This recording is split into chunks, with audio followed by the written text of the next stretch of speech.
Welcome to মনোবল global academy, the hub of scientific happiness. আপনি আজ দেশান্তরী, আপনাকেই শ্রদ্ধা করি।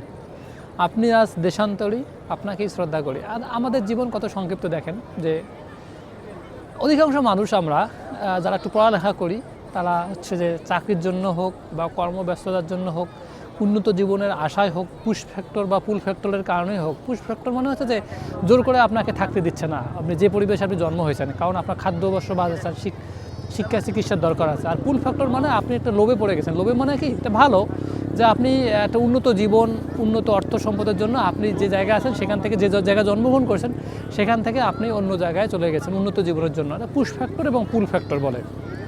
তো দেখেন যে আপনি আজ দেশান্তরে, আপনাকে স্মরণ করি, কিন্তু দেখেন আপনি কত বছর বাঁচবেন, কিন্তু দেখবেন যে সে যে জায়গায় জন্ম আপনার, আপনি সেই জায়গায় নাই, সে জায়গা থেকে আপনি চলে গেছেন অন্য একটা জায়গায় কর্মসংস্থানের জন্য।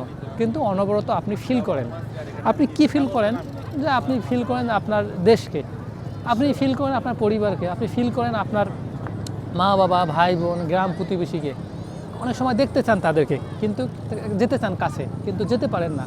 আপনি ফিল করেন কি আপনার প্রাইমারি স্কুলের বন্ধু, আপনি ফিল করেন কি যে আপনার হাই স্কুল, আপনার প্রাইভেটের কোনো বন্ধু, মানে এরকম আপনি জীবনে অনবরত প্রতিটা মুহূর্তে আপনি অবচেতন মানে অনেক হাজারো কল্পনা চিন্তা আপনি বহন করেন। আমাদের 60,000 চিন্তা বুঝে আমাদের ঘন্টায় আসে মস্তিষ্কের মধ্যে, এরকম একটা গবেষণা আছে।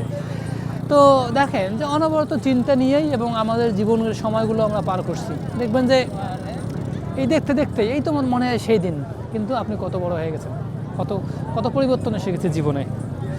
তো আসলে এটাই যে যখন সব কিছুর দিকে তাকাই, প্রকৃতি, পরিবেশ, সমাজ, বাস্তবতা, যে অনেক সময় হয়ে গেছে জীবনের, অনেক সময় পার করছি। তো যে সময় আমরা হাঁটছি, যে সময় আমরা কথা বলছি সাগরের সমুদ্রে, এই মুহূর্তটাতেও হয়তো অনেকে অনেক বিপদের মধ্যে আছে। তো এই ইতিবাচক থাকতে হবে, এই জন্যেই ইতিবাচক থাকতে হবে, সব কিছু অ্যাকসেপ্ট করতে হবে এবং জীবনকে সামনের দিকে এগিয়ে নিতে হবে। তাহলেই সেটাতেই জীবনের সৌন্দর্য, সেটাতেই শান্তি। সবাই ভালো থাকবেন, সবাইকে অনেক ধন্যবাদ।